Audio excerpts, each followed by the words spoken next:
Hello and welcome back to You Ask, We Answer. In this week's episode, we're going to be exploring the concept of rain and whether it smells or not. Now, it might seem a little far-fetched at first, but let's cover the other senses. All right, so let's start with the obvious. So we know we can see rain as it bounces off surfaces, and if the drops are big enough, see it in the sky, or even maybe reflecting off a lake.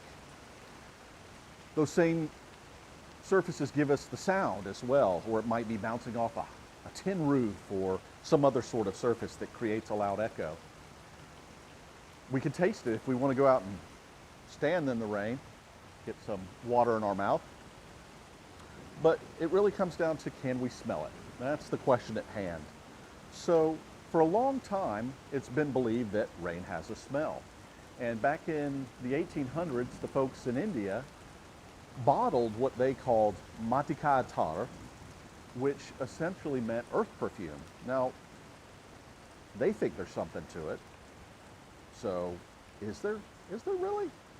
So it does indeed appear that they may have been onto something.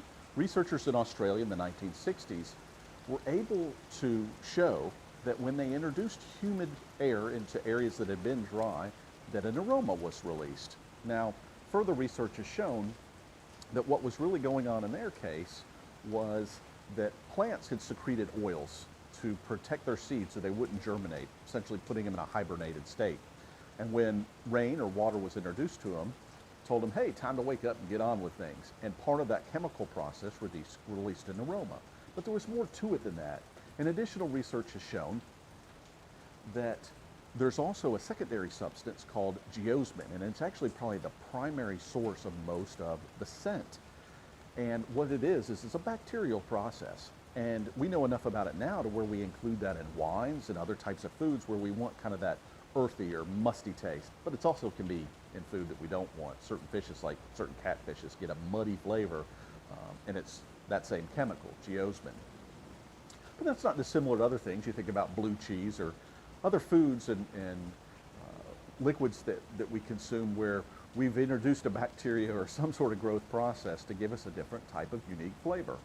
So it appears that the combination of these plant oils and these bacterial decay situations, when the soil was really dry, all those aromas are preserved.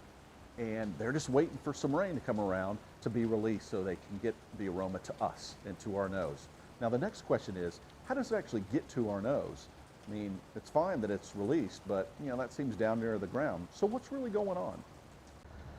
So in 2015, some researchers at MIT seem to have unleaked the final piece of the equation. Now, I'm showing you a lake surface here, and you can see raindrops bouncing off of it. Well, imagine if you took a microscope and magnified what was going on there. Or, for instance, raindrops even falling on the ground off a porous surface of any kind. So they were able to take it under high magnification show, and I'll put a link to this in the show notes, that when those bubbles hit the surface, you actually have a carbonated beverage effect.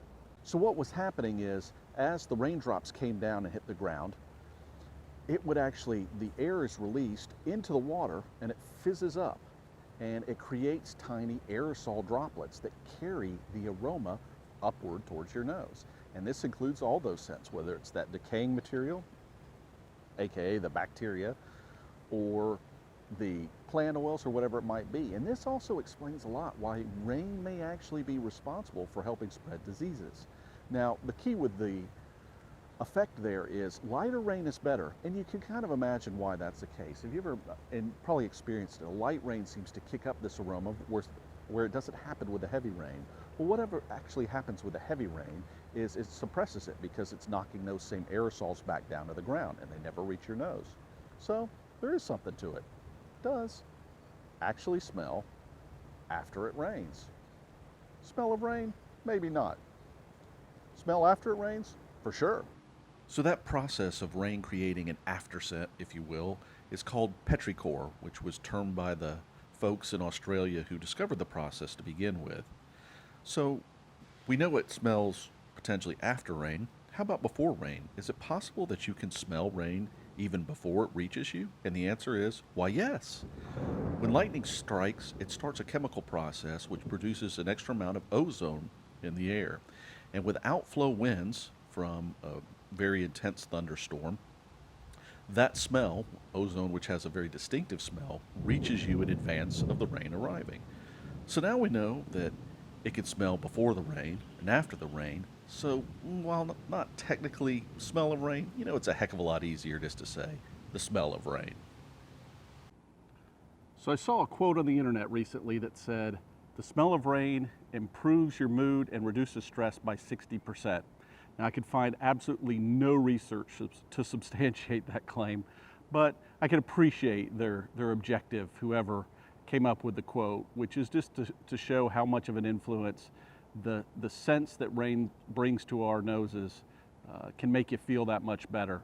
Now, if you know the source of that quote in research somewhere, please use our new contact form on the website, and actually you can find all the other ways to follow us on the website, to get in touch with us on the website, at whatisitabouttheweather.com. And of course, don't forget RSVP, rate, share, validate, and pledge. And until next time, when we're going to discuss weather and routers in the next vidcast and what the two of them have to do with each other, may you have good, exciting, and of course, as always, safe weather. This is 2 White Sofa production.